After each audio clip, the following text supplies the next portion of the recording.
Hi மக்களே. என்னோட night routine பார்த்திங்கன்னா மேக்ஸிமம் நான் எல்லா பாத்திரத்தையும் வாஷ் பண்ணிவிட்டு தான் படுக்கிறதுக்கு போவேன்.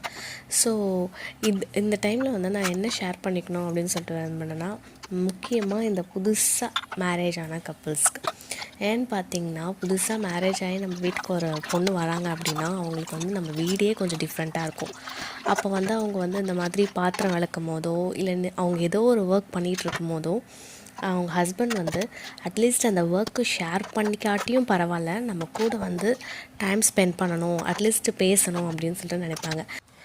ஏன் அப்படி சொல்கிறேன்னு பார்த்தீங்கன்னா, நமக்கு முன்னாடி இருந்த ஜென்ரேஷன் வந்து நமக்கு தெரியாது. பிகாஸ் அவங்க ஆல்ரெடி அந்த மைண்ட் செட்டில் தான் வீட்டுக்கு வருவாங்க. இந்த மாதிரி நம்ம ஒரு வீட்டுக்கு போகிறோம் அப்படின்னா இதெல்லாம் செய்யணும் இதெல்லாம் செய்யணும். அப்புறம் அவங்க வந்து அந்த ஜென்ரேஷன் படி அவங்களுமே வீட்டில் வேலை செஞ்சுருப்பாங்க. பட் இப்போ இருக்க ஜென்ரேஷன் எப்படி இருக்காங்க அப்படின்னு பார்த்தீங்கன்னா, அவங்களும் ஆல்ரெடி ஒர்க் போகிறாங்க, படிக்கிறாங்க.